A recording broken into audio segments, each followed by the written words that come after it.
ভীষণই সহজভাবে একদম রেস্টুরেন্টের মতোই ঝরঝরে সুস্বাদু মিক্সড ফ্রাইড রাইসের রেসিপি আজকে তোমাদের সঙ্গে শেয়ার করছি। আর তার সাথে একটা ভীষণই স্বাস্থ্যকর মিক্সড স্যালাড রেসিপিও থাকছে। তো চলো ভিডিও শুরু করা যাক।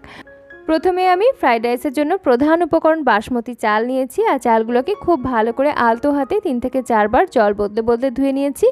আর তারপরে আমি গরম জলের মধ্যে গোটা গরম মশলা এবং তেজপাতার সঙ্গে চালটা রান্না হতে বসিয়ে দিলাম।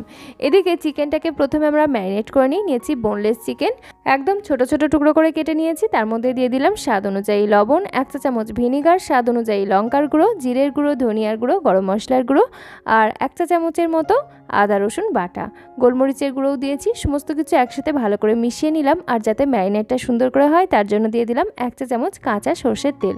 সব কিছু ভালো করে মিশিয়ে চিকেনটাকে এক সাইডে রেখে দিলাম। এদিকে একটা কড়াই গরম করে তার মধ্যে দিয়ে দিলাম সর্ষের তেল। তো সর্ষের তেলের মধ্যে আমি ডিমগুলোকে ভেজে নিচ্ছি।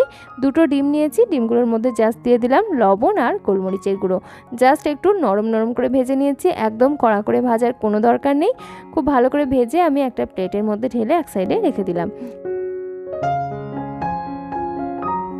এবারে ওই কড়াইতেই দিয়ে দিচ্ছি 1.5 টেবিল চামচের মতো সয়াবিন তেল। আর তার মধ্যে বেশ অনেকটা 1 মুঠোর মতো কুচনো রসুন আর 1 ইঞ্চি আদার টুকরো, স্বাদ অনুযায়ী কুচনো কাঁচা লঙ্কা। এগুলোকে একটু ভালো করে ভেজে নিচ্ছি। যখন দেখবো বেশ সুন্দর করে গন্ধ বেরোচ্ছে এবং বেশ ভাজা ভাজা হয়ে গেছে, সেই সময় অ্যাড করে দিচ্ছি ম্যারিনেট করে রাখা চিকেনটাকে খুব ভালো করে এগুলোর সঙ্গে কুক করে নিচ্ছি। চিকেনের মধ্যে যেহেতু সব রকম মশলাই আগের থেকে দেওয়া রয়েছে, তাই এখন আর কিছু মশলা অ্যাড করছি না। জাস্ট সুন্দর করে ভেজে নিতে হবে যেন চিকেনের কাঁচা ভাবটা একদমই না থাকে। তোমরা চাইলে এই পর্যায়ে ঢাকা চাপা দিয়েও ভেজে নিতে পারো, তবে ঢাকা দিলেই চিকেন থেকে জল ছাড়তে শুরু করবে। ওই জন্য আমি আর ঢাকা দিইনি। বেশ খানিকক্ষণ রান্না করে নেওয়ার পর এর মধ্যে দিয়ে দিলাম কুচনো পেঁয়াজ আর কুচনো বিনস এবং কুচনো গাজর। এগুলোকে একটু ভালো করে ভেজে নিলাম। বিনস এবং গাজরের কাঁচা ভাবটা চলে গেলে তারপরে অ্যাড করে দিলাম কুচনো ক্যাপসিকাম। পরিমাণগুলো তোমরা কম বেশি করতে পারো। আবার সবজিগুলো তোমাদের নিজেদের পছন্দ অনুযায়ী দিতে পারো। চাইলে এখানে বাঁধাকপিও দিতে পারো। একটু ঢেকে রান্না করে নিলাম 1 থেকে 1.5 মিনিটের মতো, যাতে সবজিগুলো একটু নরম হয়ে যায়। আর এরপরেই অ্যাড করে দিলাম সয়া সস 1/2 চা চামচের মতো আর রেড চিলি সস। গোলমরিচের গুঁড়ো দিলাম স্বাদ অনুযায়ী আর দিয়ে দিলাম বেশ খানিকটা লবণ। লবণটা অবশ্যই নিজের নিজের টেস্ট অনুযায়ী দেবে। প্রথম থেকে কিন্তু 2 বার লবণ অ্যাড করা হয়েছে, তাই লবণটা সেই বুঝে অ্যাড করবে। সমস্ত সবজিগুলো একসাথে খুব ভালো করে রান্না করে নিচ্ছে। যখন দেখবে খুব সুন্দর করে ভাজা হয়ে গেছে, সিদ্ধও হয়ে গেছে অলমোস্ট এবং সুন্দর গন্ধ বেরোচ্ছে, ফ্লেমটা রাখতে হবে কিন্তু সবসময়ই হাইয়ের দিকে। যে কোনো চাইনিজ রান্না আমাদেরকে হাই ফ্লেমেই করে নিতে হবে। সবজিগুলো দেখো অলমোস্ট আমাদের কুক হয়ে গেছে। এরপরে আমরা বয়েলড করে রাখা রাইসটা অ্যাড করব। রাইসটা আমি 70% মতো কুক করেছি, একদম ফুল বয়েলড করিনি। আর পুরো রাইসটা কিন্তু আমি একবারে দিচ্ছি না, আস্তে আস্তে ধাপে ধাপে রাইসটা অ্যাড করছি। একবারে পুরোটা অ্যাড করলে কিন্তু মেশাতে অসুবিধা হবে এবং ভেঙেও যেতে পারে। ওই জন্য অল্প অল্প করে রাইস অ্যাড করছি এবং মেশাতে থাকছি। এভাবে করে তোমরা করে দেখতে পারো। এভাবে করে করলে ফ্রাইড রাইসটা ভীষণই ঝরঝরে হয় এবং ভাতগুলো একদমই গোটা গোটা থাকে।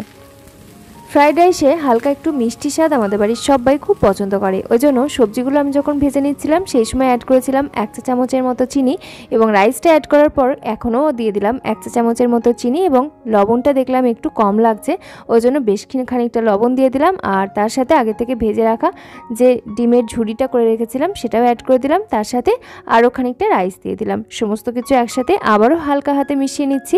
এই সময় কিন্তু খুব বেশি তাড়াহুড়ো করা যাবে না। আবার যেহেতু এটা চাইনিজ রান্না, আঁচ কমিয়ে করলে সেই ফ্লেভারটা আসবে না, সেজন্য খুব একটা ধীরে সুস্থেও করা যাবে না। একদম লাস্টে উপর থেকে ছড়িয়ে দিলাম 1 চা চামচের মতো শাহি গরম মশলার গুঁড়ো এবং ঘরে তৈরি গাওয়া ঘি। সমস্ত কিছু আলতো হাতে ভালো করে মিশিয়ে নিচ্ছি যাতে ফ্লেভারটা চারিদিকে সুন্দর করে ছড়িয়ে যায়। আর তারপরে ফ্লেমটা একটু কমিয়ে দিয়ে আমি ঢাকা বন্ধ করে মিনিট 3-4 মতো অপেক্ষা করছি, যাতে চারিদিকে সুন্দর করে গরম মশলা এবং ঘিয়ের ফ্লেভারটা সুন্দর করে চারিদিকে ছড়িয়ে যেতে পারে। আর তারপরে আর কি, গরম গরম পরিবেশন করে নাও মিক্সড ফ্রাইড রাইস। এইভাবে আমার রেসিপি অনুযায়ী বানিয়ে দেখবে, ভীষণই ঝরঝরে হবে আর খেতে ঠিক তেমনটাই টেস্টি হবে, একদম রেস্টুরেন্টের মতো।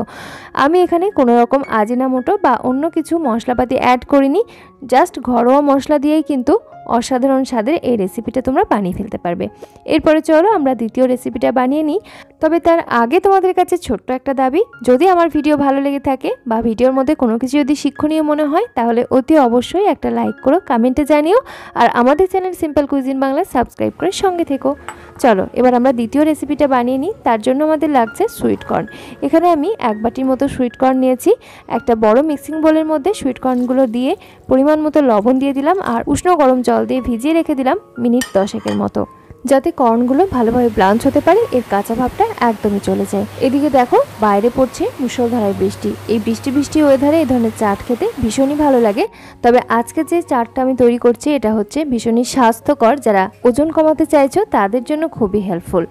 এখানে আমি ব্লাঞ্চ করে নেওয়া সুইট কর্নটা অ্যাড করে দিলাম একটা বড় সাইজের মিক্সিং বোলের মধ্যে। তার সঙ্গে দিয়ে দিলাম টমেটো কুচি, শসা কুচি, গাজর কুচি, আর যাতে আরও বেশ ফ্লেভারফুল এবং কালারফুল দেখতে লাগে তার জন্য অ্যাড করে দিচ্ছি আমি 1/2 কাপের মতো কুচনো বিটরুট। এগুলোকে এক সাইডে এখন রেখে দিচ্ছি। এবারে এর সঙ্গে অ্যাড করার জন্য একটা ড্রেসিং তৈরি করব, যেটা যে কোনো স্যালাডকেই প্রাণ ফিরিয়ে দিতে পারে। তার জন্য আমি একটা ছোট্ট সাইজের মিক্সিং বোল নিয়েছি আর এর সঙ্গে নিয়ে নিচ্ছি 2 টেবিল চামচের মতো মেয়োনিজ। এই মেয়োনিজটা হচ্ছে পুরোপুরি ফ্যাট ফ্রি, যেটা আমরা পনির দিয়ে তৈরি করে থাকি সেই মেয়োনিজটা। আর প্রায় 2 টেবিল চামচের মতো নিয়েছি, পরিমাণটা তোমরা কম বেশি করতে পারো। তার সঙ্গে অ্যাড করে দিলাম একদম মিহিভাবে কুচনো আদা। এখানে 1 টেবিল চামচের মতো আদা কুচি অ্যাড করেছি আর গোলমরিচের গুঁড়ো দিলাম স্বাদের জন্য। আমি এর বাইরে আর কিছু ঝাল অ্যাড করিনি, তোমরা চাইলে কুচনো কাঁচা লঙ্কা কিন্তু ব্যবহার করতে পারো। আর দিয়ে দিলাম বেশ কয়েক ফোঁটার মতো অলিভ অয়েল। ফ্লেভার এবং টেস্ট আরও বেশি এনহ্যান্স করার জন্য অ্যাড করে দিলাম বেশ প্রায় 1 টেবিল চামচের মতো লেমন জুস। এবার সমস্ত কিছু একসাথে খুব ভালো করে মিশিয়ে নিচ্ছি। ভালো করে ফেটিয়ে মিশিয়ে নিতে হবে যাতে মেয়োনিজটা ভালো করে মিক্স হতে পারে। ব্যাস, স্যালাডের জন্য একদম পারফেক্ট ড্রেসিংয়ের একটা হেলদি ভার্সন আমাদের একদম তৈরি। এবারে এই মিক্সড ভেজের সঙ্গে অ্যাড করে দিলাম এই ড্রেসিংটা, আর তারপরে উপর থেকে বেশ 1 মুঠোর মতো ফ্রেশ কুচনো ধনেপাতা অ্যাড করে দিচ্ছি। এটা কিন্তু টোটালি অপশনাল, তবে ফ্লেভারটা কিন্তু ভীষণই ভালো লাগে। তার সাথে আমি চাট মশলা অ্যাড করে দিলাম 1 চা চামচের কাছাকাছি। সমস্ত কিছু একসাথে খুব ভালো করে মিক্স করে নাও আর তারপরে বৃষ্টির বিকেল জমি উপভোগ করো স্বাস্থ্যকর এই স্যালাডের সাথে। আশা করছি রেসিপি কিন্তু মন্দ লাগেনি। যারা ওজন কমাতে চাইছো তারা কিন্তু এই রেসিপিটা ব্রেকফাস্টে, ডিনারে কিংবা লাঞ্চেও নিতে পারো। পেট অনেকক্ষণ ভর্তি থাকে, তার সাথে সাথে শরীর কিন্তু অনেকটাই হালকা রাখে। আর ফ্রাইড রাইস কেমন লাগলো সেটা অবশ্যই কমেন্টে জানিও। তার পাশাপাশি স্বাস্থ্যকর এই স্যালাড যদি মন্দ না লেগে থাকে তাহলে অতি অবশ্যই আমাদের channel simple cuisine Bangla subscribe করে সঙ্গে থেকো। ছোট্ট করে একটা লাইক দিও আর কমেন্টে জানিও তোমার ঠিক কেমন লেগেছে। আজকের মতো তাহলে এখানেই বিদায় নিচ্ছি। সকলে খুব ভালো থেকো, সুস্থ থেকো। ধন্যবাদ। ফিরে আসছি নতুন কোনো রেসিপি নিয়ে খুব তাড়াতাড়ি।